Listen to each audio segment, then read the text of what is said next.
One. This is Indiana Jones and the Fate of Atlantis. It's a point-and-click adventure game following the famed Indiana Jones as he tries to find Atlantis and discover its secrets before the Nazis can do it. So it's a race against time. I'll start first input. I can pick up before that. So 3, 2, 1, go. So the first thing that happens here is that we are outside of a theater where the Madame Sophia is performing her seance. And we are going to break in and crash the party, essentially, because we need to talk to her. First thing we do is talk to the stagehand right here.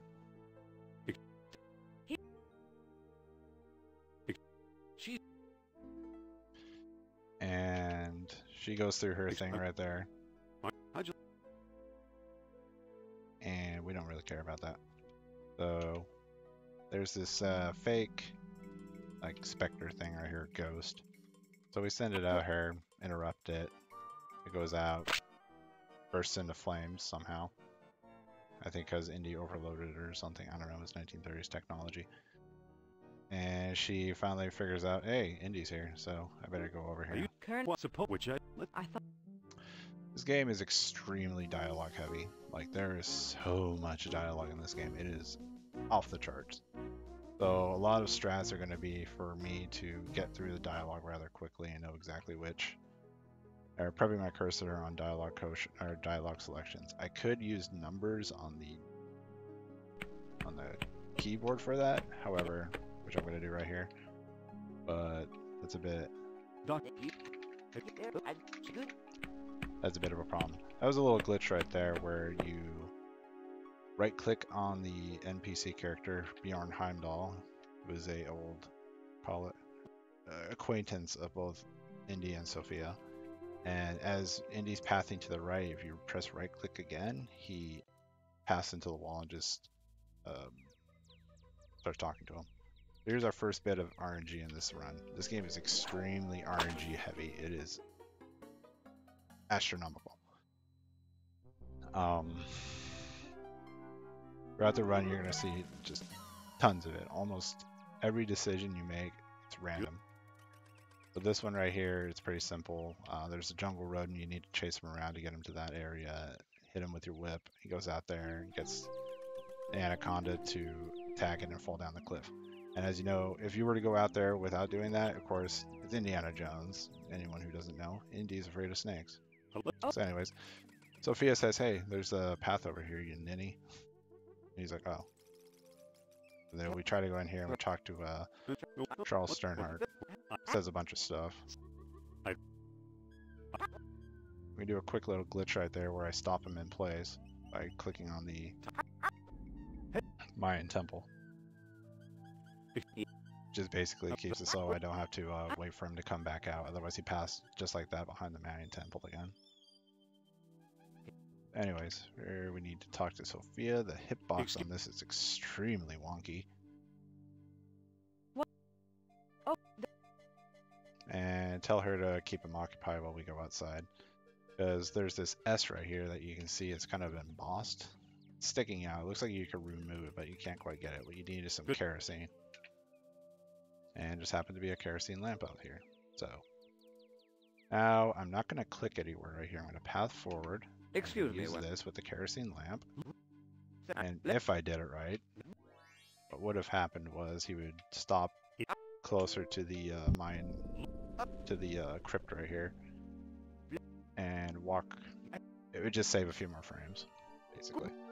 So anyways, he goes over there first because, you know, he's a little more motivated than we are. And he grabs a world stone. Now, a world stone's important, as we'll find out later.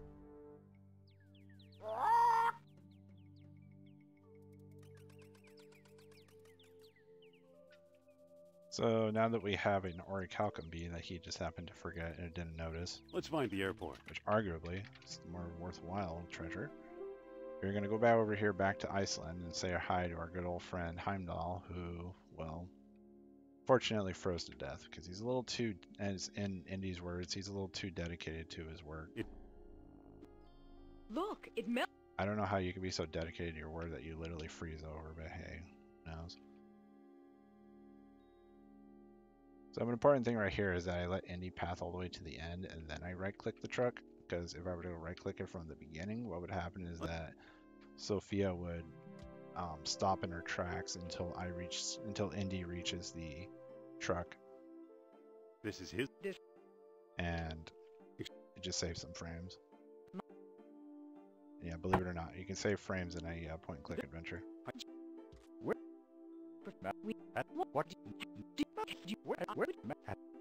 A long time ago, I used to think that you, as I mentioned before, you had to use the numbers on the keypad, or on the number row, I should say, to do the dialogue choices. Someone or a guy named Urquan came along and said, "Why don't you just use the mouse in tandem with it?" And it worked well because the game doesn't register 2 keyboard presses at once. Anyways. We trade him that eel figurine for a piece of information of a collection that the Lost Dialogue of Plato is in. And he says one of like 4 different... It sure is good. One of 4 different collections. It's random and honestly kind of pointless. All that matters is that he just says something and you pay attention to it, because there's 3 different collections that you can get it. It's made out of I wax. should say there's 3 different ways to get the Dialogue of Plato. There's that book up there that's dangling. Well, it melted. Darn it. There's the wax cat right there. The manuscript would be inside. The book there dangling would be upside. Or there's the worst RNG, which I just happen to have gotten, where you have to go into the attic of the college and find it in a box. And you have to get a key to it first. Well, Phew. Hey Shorty, what's up, dude? Look at that smiler. So, to get up into the attic, we need to go back into our office, which is very, very, very, very time consuming, mind you. And we have to go up into the attic, or we have to go there, we have to get this jar of mayonnaise. I guess it's mayonnaise, but it looks like used motor oil. It was like used motor oil. And we have to use it on this totem pole so we can pull it. The whole bit about used motor oil is kind of like that, it's slick. And we find a key. And we use that. We use the key to open up the dusty old chest. And there we go. Now we have the Lost Dialogue of Plato. I am going to split, but we kind of split as soon as we get onto this screen. Normally it would be as soon as we go through the door down there. So, one thing I'm going to do is go like this. And I'm going to take a picture of that. We have agreed in the community that having an image viewer for that page up is allowed. I got it. I found. great. Not. So anyways, here's our path selection. There's 3 different paths that changes the mid-game. And each are based around action, wits, or team. Team basically means you go in tandem with Sophia, otherwise she doesn't go with you. So she tells you in that long conversation that the Atlantean artifacts that she got from the... Oh, whoops, I tried pulling him, whoops. How am I trying to pull him? I'm trying to pull him over. Whoops, whoops, whoops, whoops, whoops. I messed up. I'm trying to talk and do this at the same time.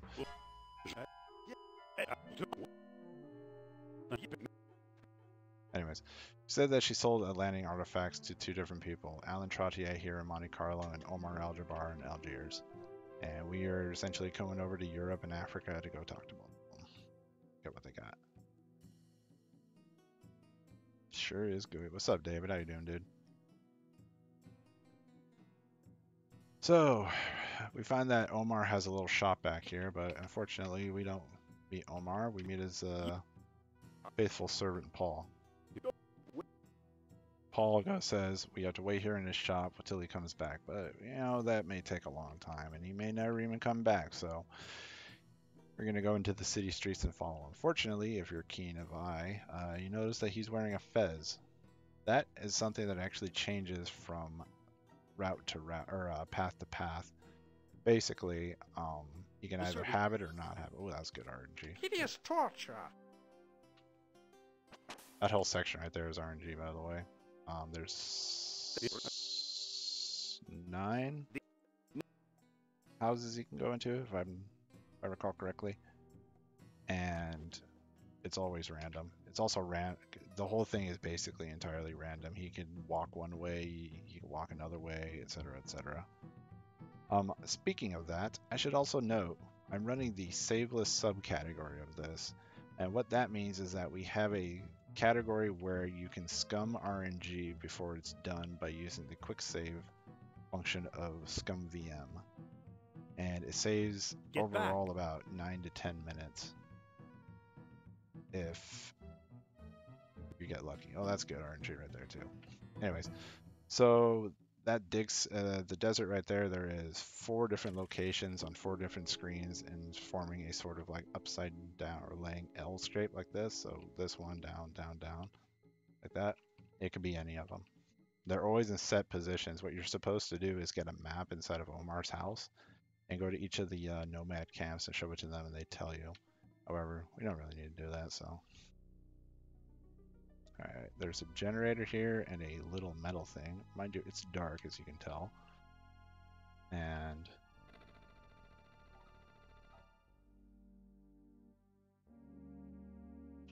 yeah, so we need to turn that on.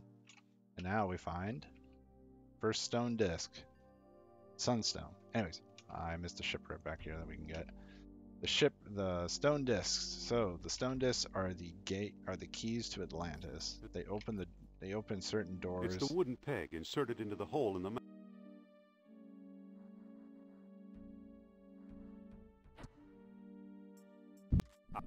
They're basically a set of combinations, like a lock.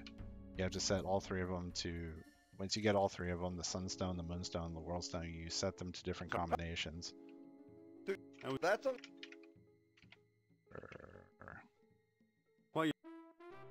And they open certain doors. So here's our first fight. This is a Nazi. There he goes. So you can do 2 things in this game. You can fight him normally, where it's basically an upper, lower, an upper hit, a mid hit, and a low hit. You would have to do that and block. It's a big pain in the butt. I don't like doing it. So, and it's just faster to do what I did there, which is, well, sucker punch. You do that by hitting insert or 0 on the numpad, on the number row. And Indy just goes whoosh, gives him a right hook right into the jaw, goes down. Works all the time, every time. In most cases. Get to that later. So anyways, we have to get the Moonstone right now, and this is the Crete Ruins. It's hidden somewhere around here, and X marks the spot. There's a lot of tech that goes by in this really quick. I'll try to explain it as we go. So right now, I went over here, picked up the Surveyor's Transit. There's 2 points that we need to put to create an X as to where the Moonstone is buried. They're in the book. I believe in the Lost Dialogue book by Plato, it mentions this, and there's also hints in these different doors you go into. There's a bull's head and a bull's tail hidden underneath 2 of these things of rubble over here, and it's random as to which one it is. They won't move. One thing I need to do actually is turn the subtitle speed up.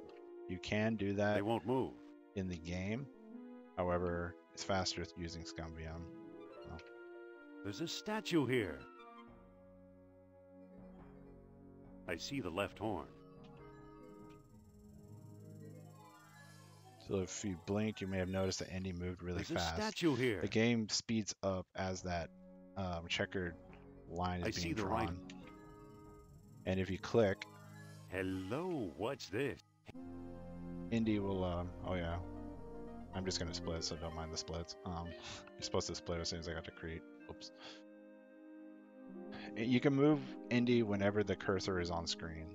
And I just happened to be, since I've played this game so many times, one time I just clicked and noticed that he moved extremely fast. So basically what happens is the game speeds up, but that checkered flag or checkered X line moves very slowly. So it looks like it's being drawn at a certain pace. And if you click, you can make Indy move extremely fast.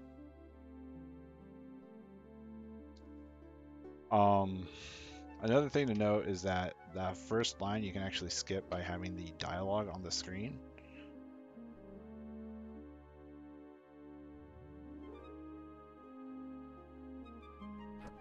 I had to look at the book. Oops. Oh, darkest night healed by the full moon, not the noon. Wait, what? Darkest night healed by the full moon. I'm starting to mix this up. Oh, that's why. Darkness. There we go. Sometimes I kind of forget these. Down he goes. Yeah, you can skip that by having the dialogue on the screen, hence why I turn the subtitle speed up or down. So anyways, here's another little thing that you can do. You can beat the gate down and just go straight through the door. Normally what you're supposed to do is go in here and whip the head through the door and then you get sealed in. But you can just beat the gate, fortunately. So anyways, here's a big Minotaur statue right here, and the head's a little wobbly, so we're gonna whip it. It rolls down and hits this pressure pad right here, which happens to be the world's first elevator, as far as we know. So we look over here, look at this waterfall. There's some chains going down. There's a chain mount underneath it, acting as a counterweight to the elevator. So we climb the chain and get wet. And he doesn't like getting wet, mind you.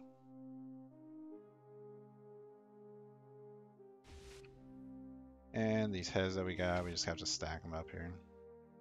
It's actually a bit of a faster way that I could do that by using like numbers on the num row as far as, and also using use, but that's kind of a, It's a good thing I haven't really practiced it well though. So we got to go up here. We got this staff from Sternhard. That was Sternhard, by the way, down there. He was, much like Heimdall, a little too dedicated to getting to Atlantis, and essentially got down there, found a way to get down that elevator, and the elevator went back up, and well, he got stuck. Sucks to suck. Going. There's a. The orichalcum is now in the box. Hey Darpy, what's up, dude? What's the premise of this game? To get to Atlantis before the Nazis do.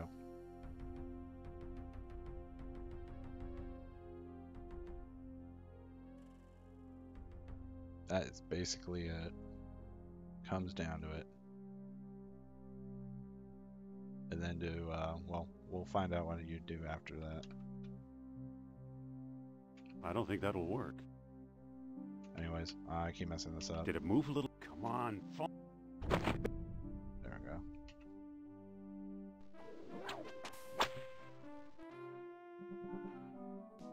So we do the all too famous whip swing right there, and get over that crevice, and a Nazi from down here sees us, comes over, and we push a slab on top of him, and he dies. And now we're just gonna knock out a couple more Nazis along the way. This is why this is the fist path, by the way. Hans and Ow, he punched me. Ooh. What a beast.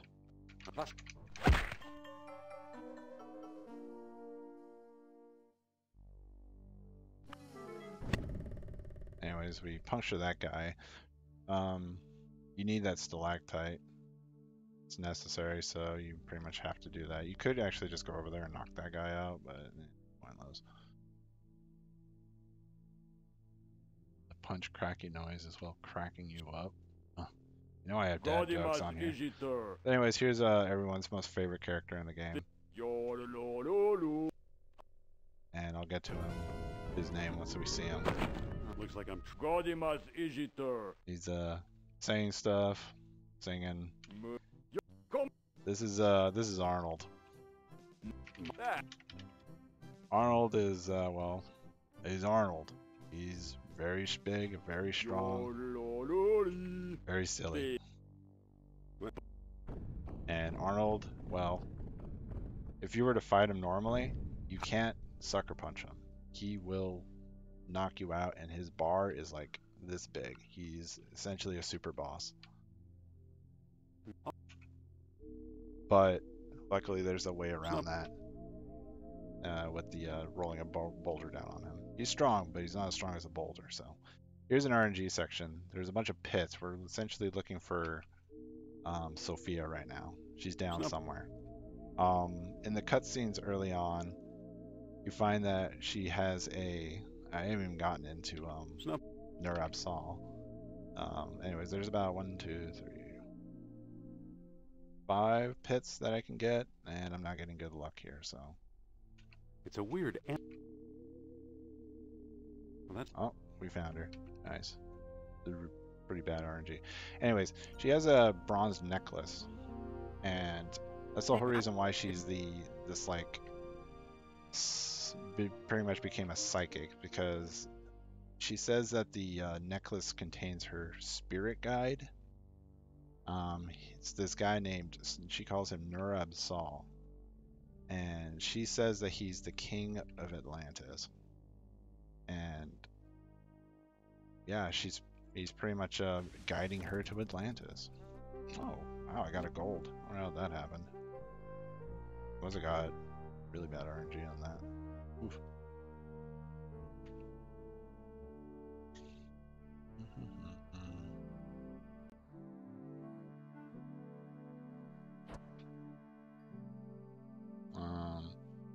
The moon, full of beauty, unrivaled, lighting the city. Alright. So these 3 doors you see in the back here, they all represent the different paths. Left is fist, middle is team, and right is wits, if I recall correctly. So all those rooms, all those doors, one of those doors will open depending on which path you're on. What's our... Let's take... I've always theorized in that there's a way to converge paths because of the way the game's designed, because you always go to Crete. But yeah, I haven't found out a way to do that. Anyways, here's Thera. This is I should note, Crete is the greater colony of Atlantis that when the city sank beneath the ocean waves, it ended up, the people... Looks it's just nothing here. The denizens of looks Atlantis, like a path. It's just a dead end. Went to 2 different colonies. This being Crete being the greater, Thera being the lesser. Mind you, we're in the Mediterranean. This is whoops, about the landscape. There we go. So this is Greece.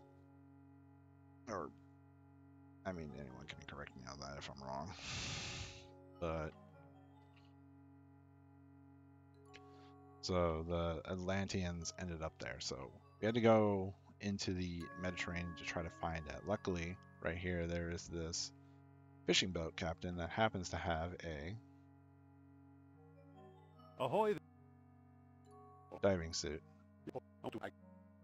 And we're going 35 southeast or southwest. That's written in the Lost Log of Plato, by the way. So we got this tire kit from the mountain to fix a hole that he had in his diving suit. We're going to connect an air pump, an air hose, and we're going to have Sophia use this hoist to get us underwater. Because, you know, back in the day, diving suits were quite heavy. They had this big, huge brass or bronze helmet on. Oh, you may see things kind of like skipping around and stuff. I'm right and left clicking simultaneously, and what that does in Scum Engine games is skip dial or skip cutscenes.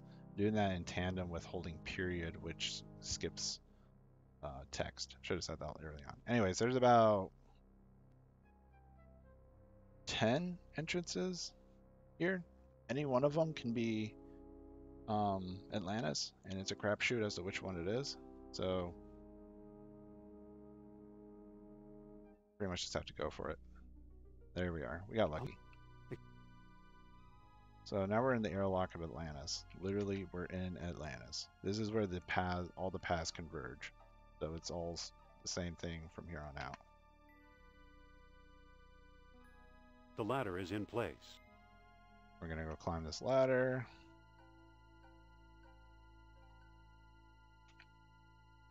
Hey, it opens.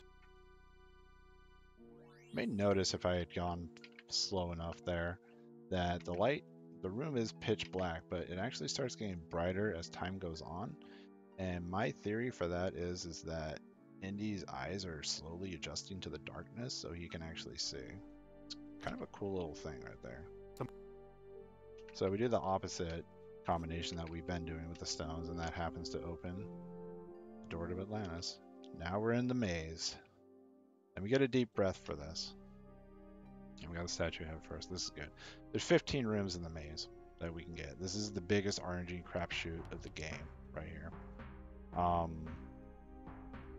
I would try to name them all off, but I'll kind of do it as I go. So there's, I believe, 7 of them are items you have to get.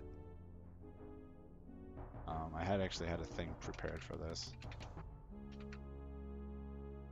Alright, let me bring this up. There's the bronze gear, the spoked wheel, the cup, the fish head, the lava room, the machine room, the crab room, the eel, which we don't want, the upper cells, the lower cells, which we don't want, and three blink rooms and 2 teleports. Okay. 3 of those rooms are seated to certain locations. The rest are all completely random. And it's just a big mess as to whether or not you get good RNG. Only way to do it is to kind of just do it and organize it in your mind as you're going, thinking, okay, I've gotten this, this, this, this. If I keep going from here, what am I going to get?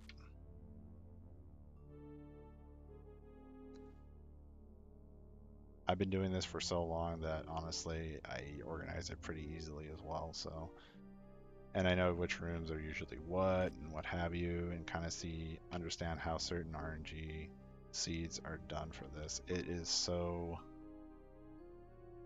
could be a headache. So that was a lower cell. That was a bad room. Thus far, we've been pretty good aside from 1 blank room and 1 bad room.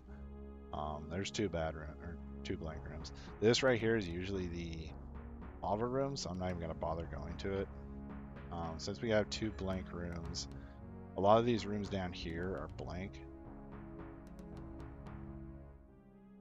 There's another one, so that's 3 blank rooms thus far. So these rooms should actually be something.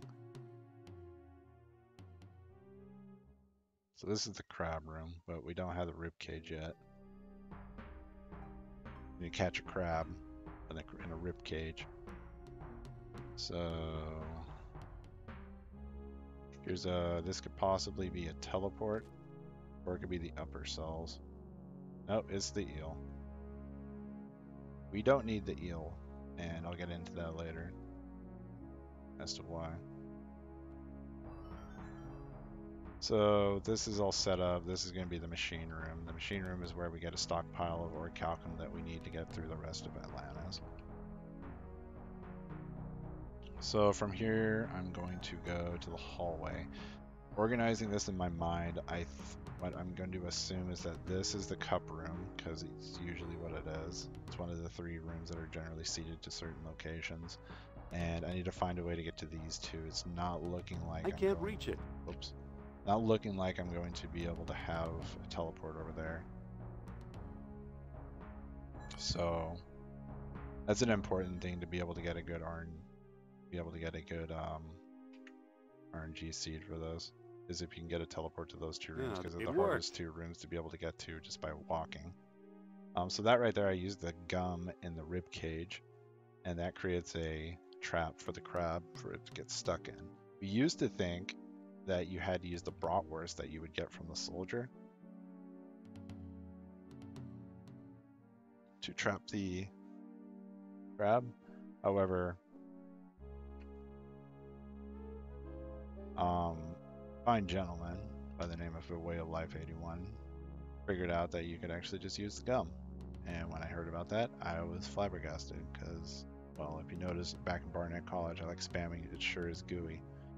But here's a little glitch right here. Remember how I said that anytime that the cursor is on the screen, you can move Indy? Well, fortunately right there, when you get into these Natsu fights, you can just start moving Indy off the screen and hit the third dialogue choice, which is the escape one. This is going to bring me somewhere, so I'm just going to go here. First, this is going to probably be the upper cells. I'm lucky. But yeah, you can do that. Oh, well now. Okay. That's something special.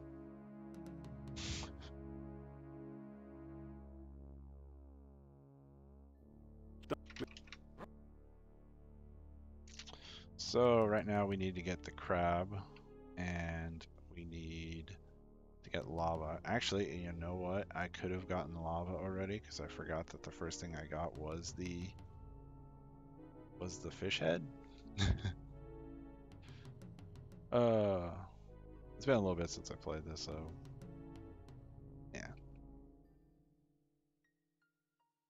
I hope this catches crabs. Crabs don't like to go towards you when you're looking at them, so you have to kind of look away from them.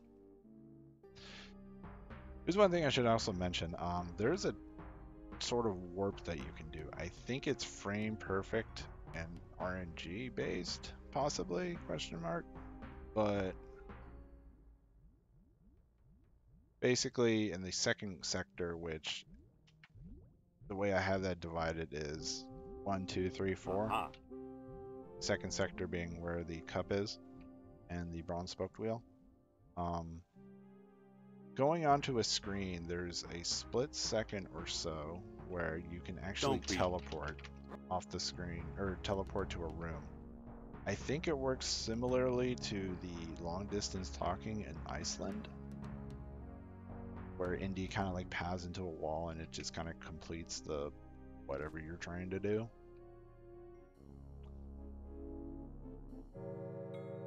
However, it's very difficult to perform on command. It usually just happens by random, hence why I said it's RNG based. So anyways, this is Fritz, if I recall correctly. Fritz, ironically, you wouldn't expect this, but Fritz is the real super boss of Indiana Jones. He is harder to beat than Arnold. Hard to believe, but he is. And the reason why is because he's a champion boxer. So he knows how to fight. He's not just brute strength.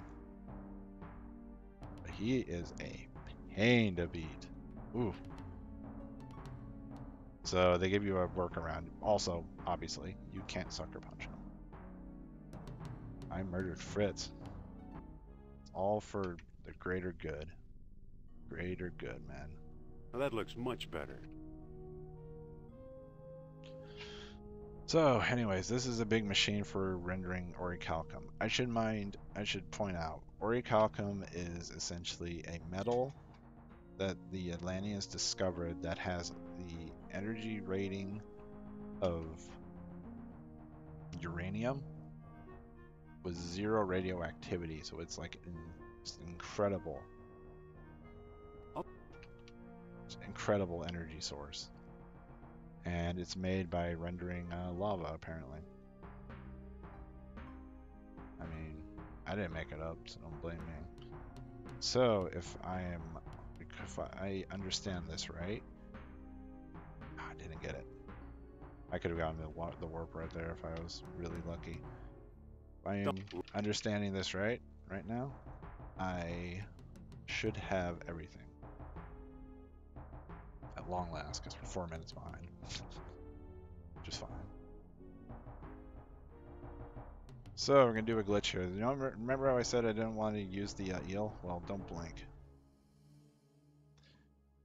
You need to use the eel there to dry up that pool of water. And everyone say hi to Sophia. Hi, Sophia. Everyone say bye, Sophia. Bye, Sophia. We're not gonna save her. It's optional to save her. Anyways, I already said that there's that pool of water there. What you need to do is do like what the you did in Iceland, which is put an orichalcum bead in the eel's mouth. And with that, the eel will heat up, and when the eel's hot, you throw it into the pool, and the eel gets hot enough essentially to completely evaporate all the water, and it just goes. So you can open the gate. However, you can skip that just like that by the game when you get spit out of leaving that room, it spits you out 1 pixel before the trigger or 1 pixel in front of the trigger to have to go in there, so you can just literally walk straight through it. That's that. Easy peasy.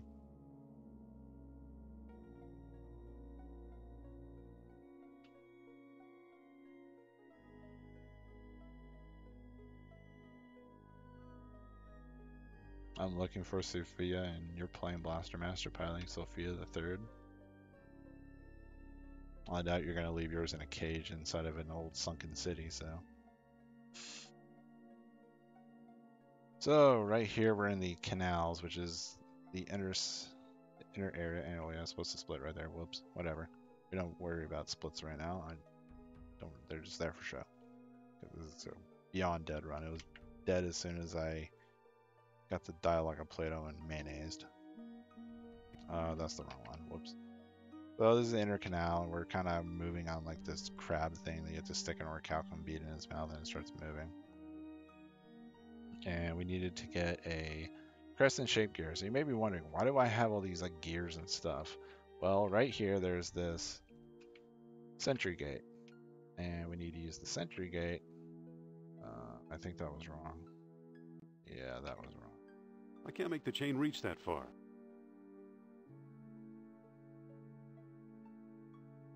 I can't lift the whole... I can't move it. I can't move it. Whoops. That doesn't matter. Actually, now that I think about it, I did that wrong. You're supposed to put the chain from there onto the right arm. I can't pick that up. Oops. So there's a sentry gate right here. I can't put it there. You need to operate it by putting all these gears on it. I can't pick it up. I'm already holding something. And to do that, you put the combination like that. And what that does is move the arms forward. Now, normally what would happen right here is the chain would move that, it would open up the door, such and such. However, because the arm is broken there off in the back, what's going to happen is, well, no harm, no foul, nobody lives here. Then we get the hinge pin. And we go through this gate to the inner ring. Now, you didn't say it earlier, because I skipped all the cutscenes, but Atlantis is designed in 3 concentric circles. There's the outer ring, the canal, then the inner ring, and then the center of Atlantis. And this inner ring is kind of like a big trolley system that would lead to the inner ring, to the inner Atlantis. And you may be noticing all these like weird looking skeletons with like fish feet. Yeah, they're something's not right here. Also may have noticed a lot of the statues around here have horns. That may come up later, I don't know. We'll see. There's also this lava pit right here with a bunch of skeletons. It's just got me nothing. It's got me nothing.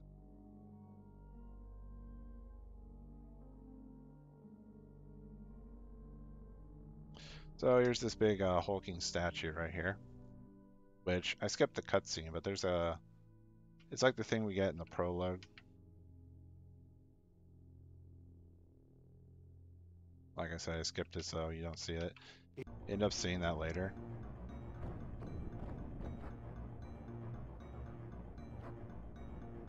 Anyways, you use these levers to stop it. Otherwise, you kind of have to wait here for a while. And, uh-oh, wait, I think I entered it wrong. Ah, crap. Well, darn it. Just kidding, huh?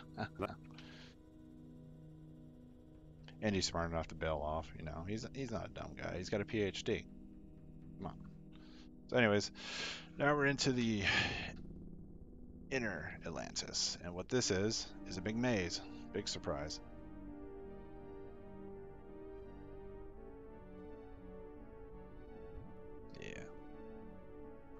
Yeah.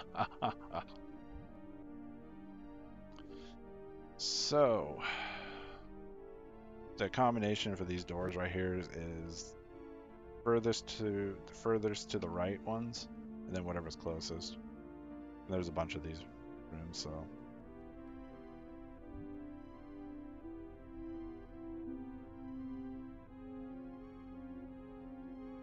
Also, there's this curious, like, stone combination thing up here on the wall. I don't know what that means. I'm gonna take a picture of it because we may need that later.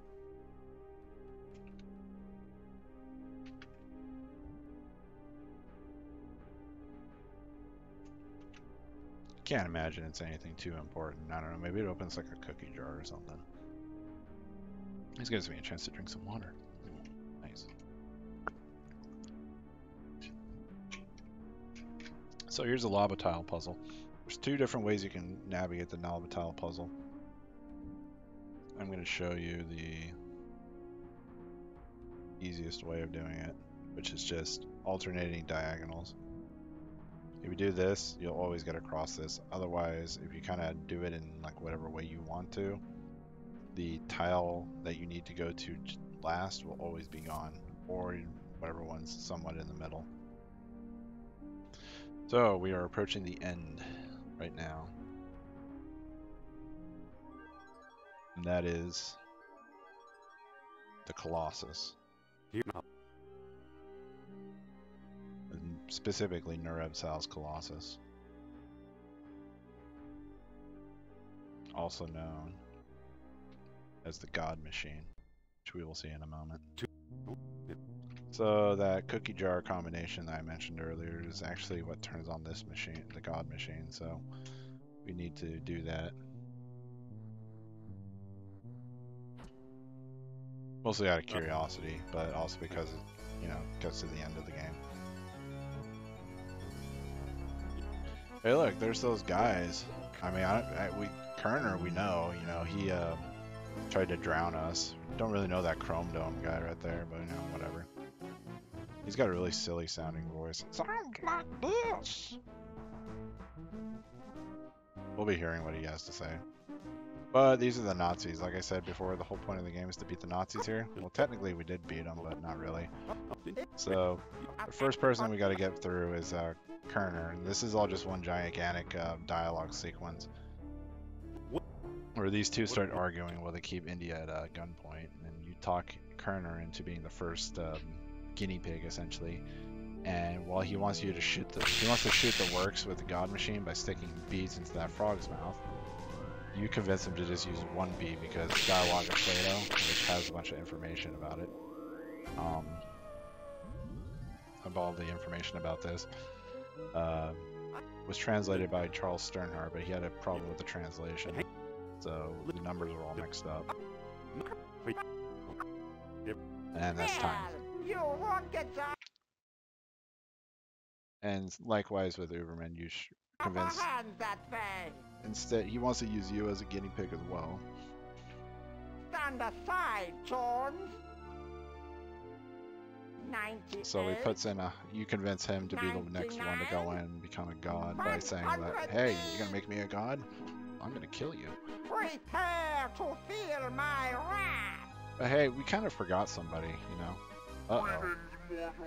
Yeah, Do you think mere cages could trap the mighty Nurebsal in his own her voice is a little city? hoarse, isn't it? You know? You glassy-eyed bug. Sophia! Yeah. Silence, animal. Speak not to the gods. Sophia! So I'll explain this in a moment after we watch this, but here, I'll let you go ahead.